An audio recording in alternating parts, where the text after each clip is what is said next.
Shirley Barrett, welcome to Booktopia. Thank you, Carolyn. Now, you have to start by explaining the title of your book. Why is it called Rusho? Well, Rusho was what the whalers used to yell out in their excitement when they saw a whale had come into the bay. And so it's a call to arms, really. It's a quick, let's get to the boats, let's get out there as quick as we can and capture that whale.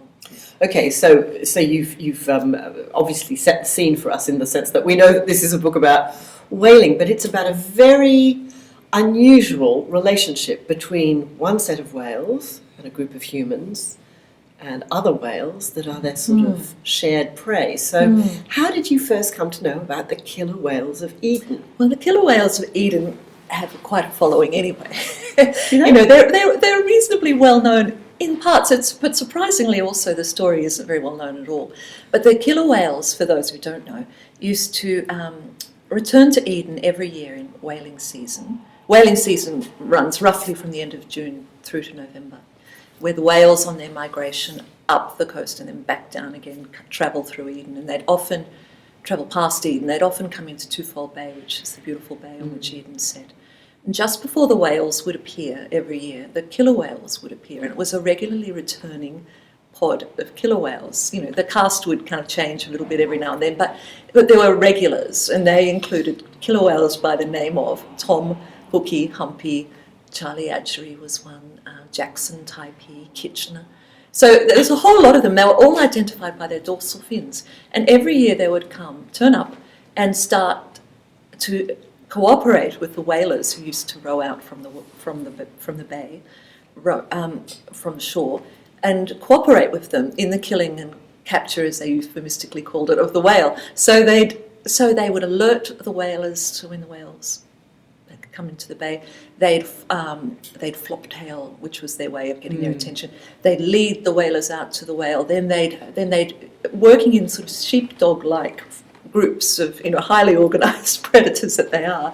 They'd form little groups, and some would herd the whale off at the head, some would follow it up at the tail, some would stop it diving, some would jump over the blowhole. It was a very, very systematic approach. And meanwhile, the whalers were, harpooning and this poor old whale. And what was in it for the killer whales? Why were they doing this? Well, when the whale was killed, the whalers would leave the carcass to the killer whales. They'd put an anchor on it, and they'd put a marker buoy on it, and then they'd leave it to the killer whales. Killer whales would pull it underwater, the carcass, and eat only its tongue and lips, interestingly. Gruesome, I know, a little on the gruesome side. But then they'd let the carcass alone, and after 24 hours or so, the carcass would rise up, fill with gas and rise up, and the whalers would go and row it home. So it's a fascinating story of interspecies cooperation. It really is, isn't it? And you mentioned that each killer whale, was known by its dorsal fin and had a name. Yeah. They also, to some extent, at least in your book, had personalities. Well, particularly Old Tom. You give a personality to him. Yes. So tell us a little bit about this particular whale. Old Tom seems to have been the one that features most, certainly in the newspaper articles of the time that I read, which were the local Eden newspapers of the time, and that was around the early 1900s. And Tom would often appear doing, most notably for kind of getting in the way. So it's quite odd.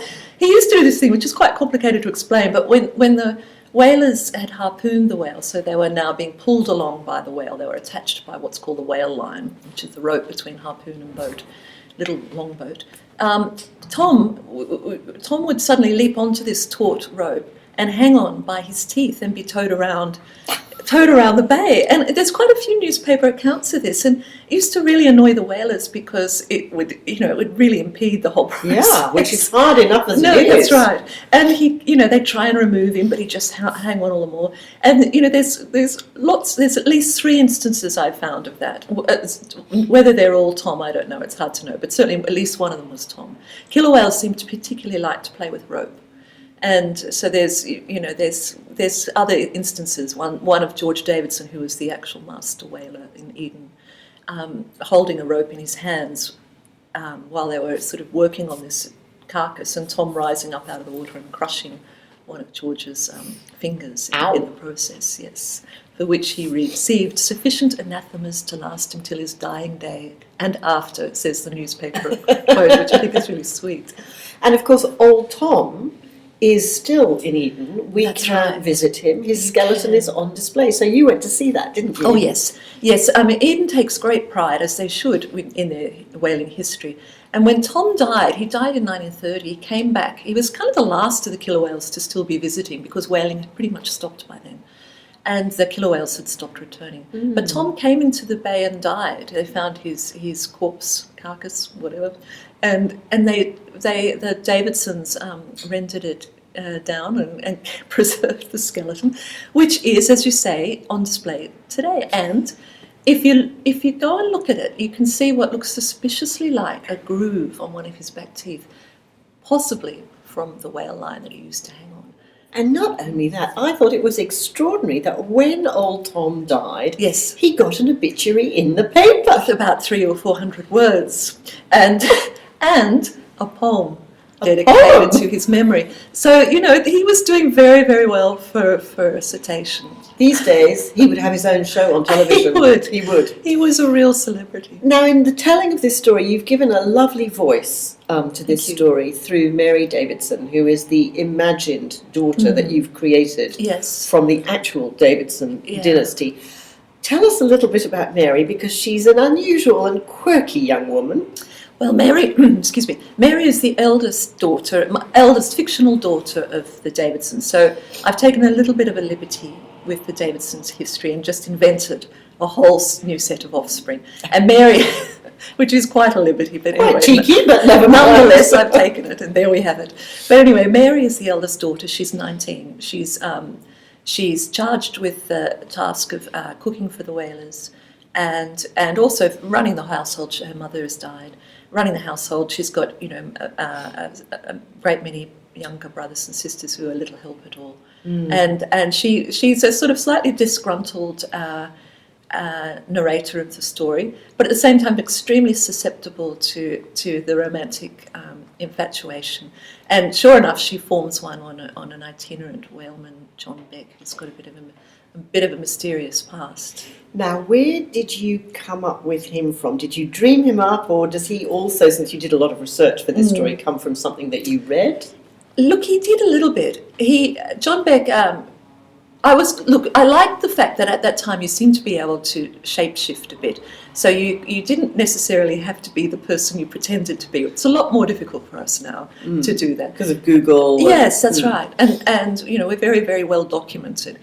In those days, you could change your name, you could change your past, you could reinvent yourself, which must have been a pretty irresistible kind of thing to do.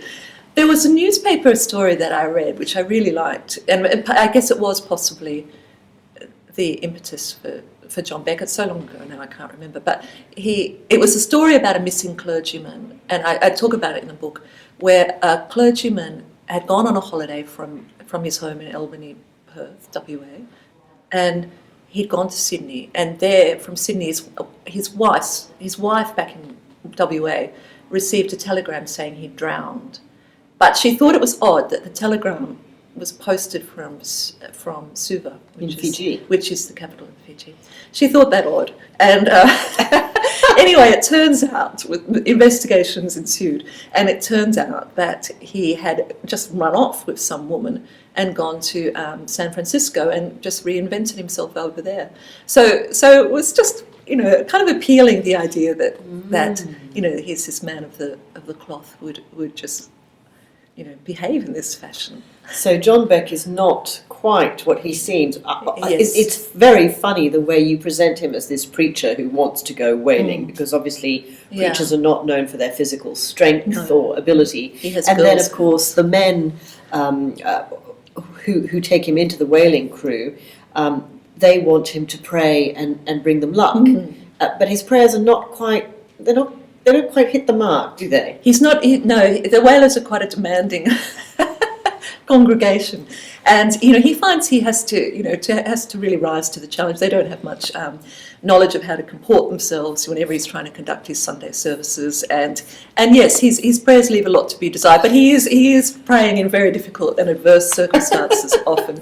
So but he has a bit of a reawakening of his faith while he's out there in a particularly perilous whale chase. Well, particularly perilous. I mean, it seems to me from your descriptions, which are so vivid, that I don't think I've ever thought before until I read your book how small the boats the men went out in were, how poorly equipped they were against these massive beasts. And you really give a sense that this was an epic, epic struggle. I mean, my sympathy as the reader is with the whale, but I can also see the livelihood of the community hinges on this incredibly dangerous task. It's extraordinary, actually, that there weren't more accidents. Yes. But because it was extremely dangerous, you were tied, you'd attached yourself to an enraged and an enormous creature, and then you were being towed around the bay, and you had to get close enough to it to physically to lance it, and, row backwards towards it, towards this enraged creature. And also you were at the mercy of the ocean too. I mean, if the whale led them out of the bay and into the sea, you were an awful long way from home. And often they went out at night, which is even more incredible. So there was extraordinary bravery, and my sympathies also are with the whale. They died brutally. But the one consolation I offer is they didn't catch many of them. Certainly in terms of today. So they didn't, and we often, it's not unknown for a year to have gone by without having any luck at all, even with the assistance of the killer whales. Which must have made life in the community very hard, which is where you present another side to the community, which I hadn't thought about. So this is a remote, small place with not much money and, dependent on catching these whales, which, as you say, they don't come in very often. No. But they do seem, as a community, to really know how to have fun. They entertain themselves. They have balls, don't they? This was one of the pleasures of the research and looking at the Eden Observer and South Coast Advocate, later the Eden Magnet, which was the newspaper at the time, which was, just the local rag, which came out once a week, as our local papers do now. But it was really a fantastic source of material, because it was such a lively newspaper. There was, as you say, so much going on. They would regularly have balls, cricket matches, sometimes cricket matches in drag, which was interesting. No. Yes, there was. I should have shown you that one, Caroline. I had to read that a couple of times too. There are lots of theatre groups would come in, and they'd have they'd also put on their own kind of variety nights, choral spectaculars. They had flower shows, the Eden show. It was just very busy and very vibrant. Really. I guess at the time the town had a bit more money than it does now. It's a bit of more of a struggling town, it seems to me, when I visited there. And at that time it might have, I don't know, I'm guessing, but it just seemed to be a little more successful than it currently seems. I know this is a terrible pun. You're just going to have to forgive me, Shirley, but I'm going to say they knew how to have a whale of a time. We'll just edit that out. Thank you very much, Shirley Barrett. That's a pleasure. It's lovely to talk to you, Caroline. Thank you.